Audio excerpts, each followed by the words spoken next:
Hello बच्चों, चलिए आज क्लास को थोड़ा इंटरेस्टिंग बनाते हैं। जो बच्चे इस साल बीएससी सेकेंड सेमेस्टर जोलॉजी का एग्ज़ाम पेपर देने वाले हैं उनके लिए ये क्वेश्चंस वेरी वेरी इंपॉर्टेंट होने वाले हैं, क्योंकि ऐसे बहुत से क्वेश्चंस होंगे जो इन क्वेश्चन से आपके एग्ज़ाम पेपर में पूछे जाएंगे। तो कोई भी क्वेश्चन मत छोड़ना, सभी क्वेश्चन को अच्छे से याद करना, समझना, जैसे यही क्वेश्चन इस साल एग्ज़ाम पेपर में फंसेंगे। पेपर का नाम है बायोकेमिस्ट्री एंड फिजियोलॉजी। चलिए देख लेते हैं वो कौन कौन से most important multiple choice question हैं जो इस साल आपके एग्ज़ाम पेपर में 100% फंस सकते हैं। तो सीधे क्वेश्चन फर्स्ट की तरफ बढ़ते हैं। क्वेश्चन फर्स्ट है, लैक्टोज का घटक नहीं है।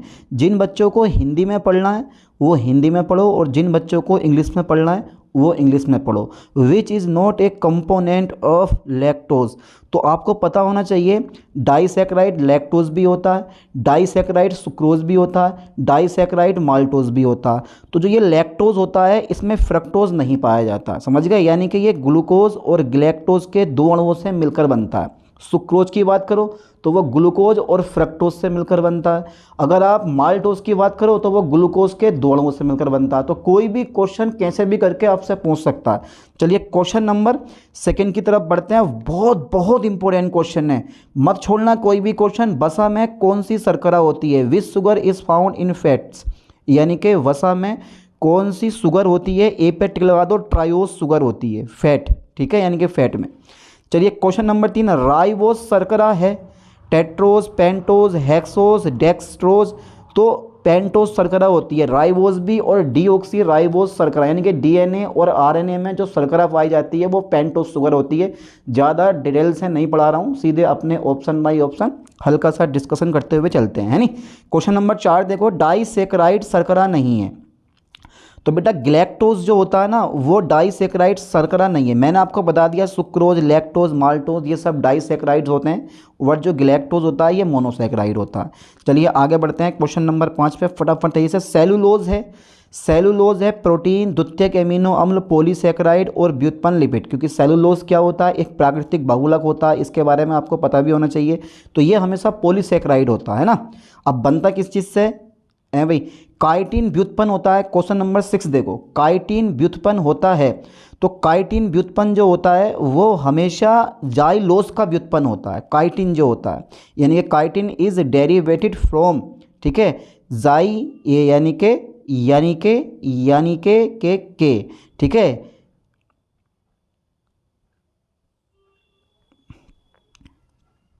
क्वेश्चन नंबर 6 देख लेते हैं। काइटिन व्युत्पन्न होता है, काइटिन व्युत्पन्न होता है, ए पे टिक लगाओ, acetyl glucosamine is a right option, यानी कि काइटिन इज डेरिवेटेड फ्रॉम, ठीक है, एसिटाइल ग्लूकोसेमाइन। चलिए अगला क्वेश्चन देख लेते हैं। क्वेश्चन नंबर है 7, अनपचाई शर्करा है। अनपचाई शर्करा, अब अपचाई शर्कराएँ होती हैं और अनपचाई शर्कराएँ होती हैं।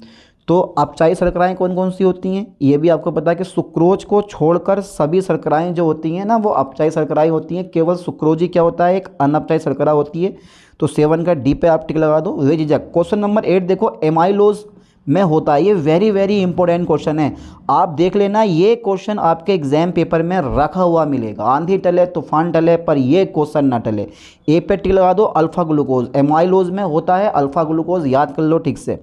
चलिए अगला क्वेश्चन देख लेते हैं। क्वेश्चन नंबर 9 है, अल्फा तथा बीटा ऑक्सीडेशन का संबंध किससे है? Alpha and beta oxidation are related to. तो अल्फा एंड बीटा का जो कनेक्शन होता है ना वो एमिनो एसिड से होता है। तो नमे का जो है या ऑक्सीडेशन है यहाँ पर, हाँ सही है, अल्फा एंड बीटा ऑक्सीडेशन, तो ये फैटी एसिड्स का कनेक्शन होता है इससे। क्वेश्चन नंबर 9 का ना ए पे टिक लगा दो, fatty acid is a right option. Question number 10 देखो, वॉक्स का गलनांक होता है। वॉक्स मतलब जो आपने देखा है यार, ये WAX, मोम, मोम हिंदी में कहते हैं इसको मोम। वैक्स का गलनांक होता है। तो वैक्स का गलनांक कितना होता है? सी पे आप टिक लगा दो, 40 से 70 डिग्री सेल्सियस होता है। चलिए क्वेश्चन नंबर हमारा है, मोम है तो मोम कार्बोहाइड्रेट होता है, फैट होता है, प्रोटीन होता है या न्यूक्लिक एसिड होता है? तो ये हमेशा क्या होता है? फैट होता है ना, फैट तो होता है। चलिए क्वेश्चन नंबर 12 देखते हैं, जिप्टर आयन है। तो ये जो जिप्टर आयन होता है ना, वसीय अम्ल नहीं हो सकते, कीटो अम्ल नहीं हो सकते, एमिनो एसिड की द्विध्रुवीय संरचना होती है जिसको आप जिप्टर आयन स्ट्रक्चर बोलते हो। क्वेश्चन नंबर 13 देख लेते हैं, बीटा शीट संरचना किस प्रोटीन में होती है? बीटा शीट संरचना किस प्रोटीन में होती है, और संरचना आपने प्रोटीन की पढ़ रखी है। अच्छा, पढ़ी है नहीं पढ़ी है? द्वितीयक प्रोटीन की जो स्ट्रक्चर होती है ना, वो बीटा शीट टाइप होती है। क्वेश्चन नंबर 14 देखते हैं। कैसिन है, कैसिन क्या है? ग्लाइकोप्रोटीन है, लिपोप्रोटीन है, न्यूक्लियोप्रोटीन है, फॉस्फोप्रोटीन है। तो कैसिन क्या होता है? ए पे टिक लगा दो, फॉस्फोप्रोटीन इज अ राइट ऑप्शन। ठीक है, चलिए अगला क्वेश्चन देखते हैं। क्वेश्चन नंबर 15 है, प्रोटीन में किस तत्व का प्रतिशत अधिक होता है? Which element has the highest percentage in protein? तो प्रोटीन में किस तत्व का परसेंटेज सबसे ज़्यादा होता है? नाइट्रोजन का नाम सुने हैं भाई? सुने हैं। कार्बन का नाम सुने हैं? हाँ, कार्बन तो बाप है सबका ऑर्गेनिक केमिस्ट्री में, carbon is the right option. ठीक है, चलिए क्वेश्चन नंबर 16 देखते हैं। जिंक युक्त प्रोटीन है, हीमोग्लोबिन में जिंक पाया जाता है? आप बोलोगे नहीं सर, एफ ही पाया जाता है। कार्बोनिल एनहाइड्रेज में क्या पाया जाता है भाई? यही राइट ऑप्शन है, इसमें जिंक प्रोटीन होती है, यानी कि जिंक मेटल पाया जाता है। डी नंबर पे टिक लगा दो। चलिए अगला क्वेश्चन देख लेते हैं। अगला क्वेश्चन देख लेते हैं 17वां। प्रोटीन है, अरे वाह बेटे वाह, वाह क्या बात कह दी। एमिनो अम्ल के बहुलक, नाइट्रोजिनस क्षारों की श्रृंखलाएं, वसा और कार्बोहाइड्रेट की श्रृंखलाएं। तो ए पे टिक लगा दो, क्योंकि जो प्रोटीन की आधारभूत इकाई होती है वो एमिनो एसिड होती है। 100 से अधिक एमिनो एसिड जो मोनोमर होते हैं वो मिलकर प्रोटीन का निर्माण करते हैं। इसके बारे में आपको बड़े प्यारी और बड़ी अच्छी नॉलेज है यार, तुम्हारे जैसे तो कोई है नहीं। You are very very intelligent. Histone protein पाई जाती है, histone protein is found in, histone protein कहाँ पाई जाती है? गुणसूत्र में पाई जाती है। पता है आपको? अरे यार पढ़ा भी आपने, क्रोमोसोम नहीं पढ़े, उसके अंदर प्रोटीन हिस्टोन पाई जाती है, ये भी नहीं पढ़ा तो फिर क्या पढ़ा? कुछ नहीं पढ़ा। यानी कि example of quaternary protein is, चतुर्थक प्रोटीन का उदाहरण है, और वो है तुम्हारे पास हीमोग्लोबिन। हीमोग्लोबिन क्या? चतुर्थक प्रोटीन होती है। क्वेश्चन नंबर 20, पेप्सिन किस पर क्रिया करता है? On what does pepsin act, pepsin किस पर क्रिया करता है? बी पे टिक लगाओ, प्रोटीन पर क्रिया करता है ऑलवेज। क्वेश्चन नंबर 21, निम्न में से कौन सा एंजाइम का भाग बनाता है? निम्न में से कौन को एंजाइम का भाग बनाता है? विच of these form a part of coenzyme? Lipase, riboflavin या लाइसिन? तो 21 का सी पे आप टिक लगा दो, riboflavin is a right option. Question number 22, enzyme होते हैं, एंजाइम आर, एंजाइम क्या? वो हमेशा प्रोटीन होते हैं। एंजाइम जो होते हैं ना, जिंदे प्रोटीन होते हैं, जिंदा प्रोटीन एकदम। एंजाइम शब्द सबसे पहले किसने दिया? कोहेने का नाम सुना आपने? हैं ना सुना? अबे कोहेने इज अ राइट ऑप्शन। चलिए क्वेश्चन नंबर 24, ताला एंड यानी कि लो एग की थ्योरी पर, यानी कि propose the lock and key theory? Kuhne, Fischer, Koshland या वुकनर? तो फिशर ने दी थी, यानी कि लॉक एंड की थ्योरी जो दी थी ना वो फिशर ने दी थी। कोएंजाइम है, कोएंजाइम इस, कोएंजाइम क्या है? आप क्या बोलोगे कोएंजाइम के बारे में कि सर कोएंजाइम ये चीज़ है? बी पे टिक लगा दो, नॉन प्रोटीन, प्रोटीन रहित होता है कोएंजाइम। 26, एपो एंजाइम है, एपो एंजाइम क्या है? ये बात भी है यार, एपो एंजाइम क्या चीज़ होती है? बी पे टिक लगा दो, प्रोटीन भाग। चलिए 27, निम्न में कौन ताप अस्थिर नहीं है? Which of the following is not thermolabile? Protein, enzyme, apoenzyme, सहकारक? तो इस पे डी पे टिक लगाओ, जो कोफैक्टर है ना इज अ राइट ऑप्शन। 28 देखते हैं, एल्कोहल किण्वन में भाग लेने वाला एंजाइम है, एल्कोहल के किण्वन में भाग लेने वाला एंजाइम है। तो ये इन्वर्टेज भी नहीं है, एमाइलेज भी नहीं है। जाइमेज का नाम सुना है? हाँ, ये जाइमेज जो होता है। ऐसे यीस्ट में इन्वर्टेज, माल्टेज और जाइमेज एंजाइम पाया जाता है। जैसे एथिल अल्कोहल बनता है, ठीक है, जैसे ग्लूकोज बनता है, तो ग्लूकोज से एथिल अल्कोहल बनाने के लिए आप जाइमेज का यूज़ करते हो, है ना? जाइमेज का यूज़ करते हो आप। अरे राइट ऑप्शन है यार, तुम भी बस क्या बताऊँ यार। क्वेश्चन नंबर 29, कार्बोहाइड्रेट के लिए श्वसन गुणांक कितना होता है? ये सबको पता होना चाहिए, तो बहुत नॉर्मल क्वेश्चन है यार, एक होता है। ठीक है, चलिए क्वेश्चन नंबर 30 देखते हैं। How many ATP are produced in pentose phosphate पथवे?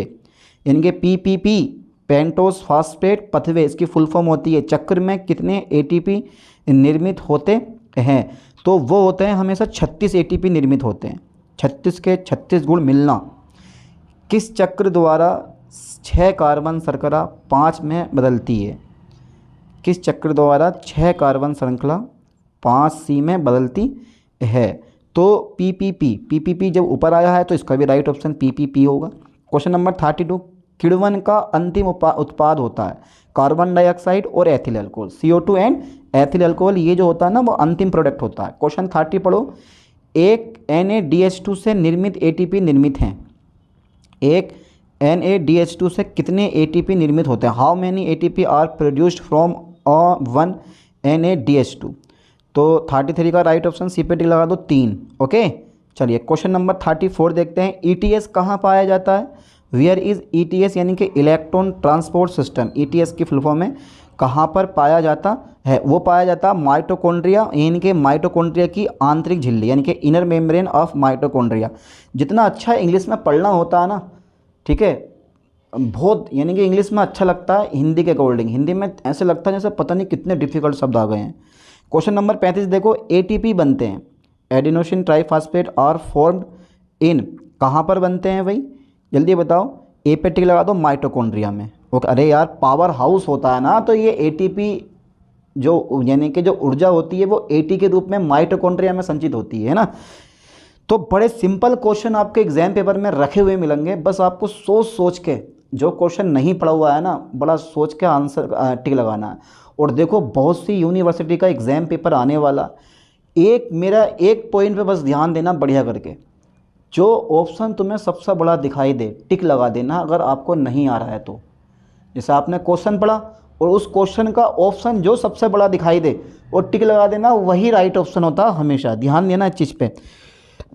Question number 36 देखते हैं। क्रेब्स चक्र का अंतिम उत्पाद है, क्रेब्स चक्र मैंने पढ़ा रखा है, and product of Krebs cycle is, तो 36 के सी पे टिक लगा दो, ATP is a right option. चलिए क्वेश्चन नंबर 37 देखते हैं। 1 डिग्री सी ताप बढ़ने पर VMR कितनी बढ़ती है? हाउ मच VMR इंक्रीजेस पर 1 degree Celsius rise in temperature? तो 37 का बी पे टिक लगा दो, 10% इज अ राइट ऑप्शन। चलिए क्वेश्चन नंबर 38, ऊर्जा का सिक्का हम किसे बोलते हैं? अब माइटोकॉन्ड्रिया का टिक मत लगा देना क्योंकि ये तो पावर हाउस होता है, तो ATP को हम क्या बोलते हैं? ऊर्जा का सिक्का कहते हैं। क्वेश्चन नंबर 39 है, गिलाई ऑक्जेलेट चक्र कहाँ संचालित होता है? वेरी वेरी इंपॉर्टेंट क्वेश्चन, ये वेरी वेरी इंपॉर्टेंट क्वेश्चन है, समझो एग्जाम पेपर में रखा हुआ आपको मिल गया, ऐसे मान के चलो। Glyoxysome is a right option. Question number 40 देखते हैं। अक्षर D किस एमिनो अम्ल के लिए है? Letter D is used for which amino acid? तो बी पे आप टिक लगा दो, aspartic acid is a right option. Question number 41, यकृत में यूरिया का संश्लेषण होता, urea synthesis in liver occurs by, यकृत में यूरिया का संश्लेषण होता है, बी पे टिक लगा दो, ऑर्निथीन चक्र, ornithine cycle is a right option. Question number 42, ornithine चक्र किसने प्रतिपादित किया? हु प्रपोज्ड ऑर्थिन यानी कि ऑर्निथीन चक्र? अरे बेटे वेरी इंपॉर्टेंट क्वेश्चन है और आया हुआ भी क्वेश्चन है यार। ऑर्निथीन चक्र किसने प्रतिपादित किया? Who proposed ornithine cycle? Kreb ने, मॉर्गन ने, हैंसेट ने या रॉबर्ट ब्राउन ने? अब यहाँ फंसने वाला देखो क्वेश्चन है, इन दोनों ने मिलकर किया था, ये A और C दोनों राइट ऑप्शन है इसके। अब आपको कौन सा लगाना है जल्दी बताओ। तो क्रेब और हैंसलैंड इन दोनों ने मिलकर किया था। चलिए छोड़ते हैं इसको क्योंकि इसमें ऑप्शन जो है सटीक नहीं है। क्वेश्चन 43 देखते हैं। अमोनिया को यूरिया में बदलने हेतु एंजाइम है, ऐसा कौन सा एंजाइम है जो अमोनिया को यूरिया में कन्वर्ट कर सकता है भाई, जो अमोनिया को यूरिया में कन्वर्ट कर सकता है? ए पे टिक लगा दो, arginase is a right option. एक बात और, एंजाइम की जरा मुझे डेफिनेशन सुनाना, क्या होती है? पता है किसी को एंजाइम की डेफिनेशन क्या होती है? अरे यार भाई एंजाइम प्रोटीन तो होते हैं जो जैव रासायनिक अभिक्रियाओं में उत्प्रेरक का कार्य करते हैं, इसीलिए इनको जैव रासायनिक उत्प्रेरक भी कहते हैं, कभी कभी पूछ लेता है एग्जाम पेपर में। चलिए 45 देखते हैं। वेरी वेरी रोग किस विटामिन की कमी से होता है? विटामिन बी की कमी से होता है वेरी वेरी। 46 देखते हैं। पैंथोथेनिक एसिड कौन सा विटामिन है? B3 का नाम सुने हैं भाई, B3 का नाम सुने हो? हाँ बस वही राइट ऑप्शन है इसका, बी पे टिक लगा दो, B3 is the right option. 47 देखो, किस विटामिन की कमी से लकवा होता है? ओए होए, किस विटामिन की कमी से लकवा होता है? विटामिन B7 की कमी से लकवा मार जाता है आदमी को। क्वेश्चन नंबर 48 है। रिकेटस रोग किसकी कमी से होता है? रिकेटस जो होता है ना वो हमेशा विटामिन D की कमी से होता है ना, विटामिन D की कमी से रिकेटस रोग होता है। क्वेश्चन 48 का right option C, rickets vitamin D लगा दो, क्वेश्चन 48 का right option C number is a right option, है ना, सी है ना क्वेश्चन नंबर 48 का। चलिए अगला क्वेश्चन देख लेते हैं, क्वेश्चन 49 देखते हैं। हीमोफीलिया जैसे लक्षण किसकी कमी से होते हैं? विटामिन K की कमी से होते हैं, ठीक है। 49 का सी पे टिक लगाओ, vitamin K is a right option. Question number 50 देखते हैं। नियासिन है, अबे नियासिन क्या है, नियासिन क्या है, बी पे आप टिक लगा दो, B3, niacin is a right option, B3। Biotin है, हार्मोन, विटामिन, एंजाइम, उत्सर्जी पदार्थ, तो 51 का बी पे टिक लगाओ, vitamin is a right option, biotin मतलब विटामिन। चलिए अगला क्वेश्चन देख लेते हैं। क्वेश्चन नंबर, सबसे बड़ी ग्रंथि है यकृत, यकृत क्या है, सबसे बड़ी ग्रंथि होती है। क्वेश्चन 52 का ए पे टिक लगा दो। चलिए अगला क्वेश्चन देख लेते हैं। क्वेश्चन नंबर 53, सबसे बड़ी लाल ग्रंथि है अग्नाशय, 53 का डी नहीं, 53 का A, parotid is a right option, सबसे बड़ी लाल ग्रंथि parotid is a right option.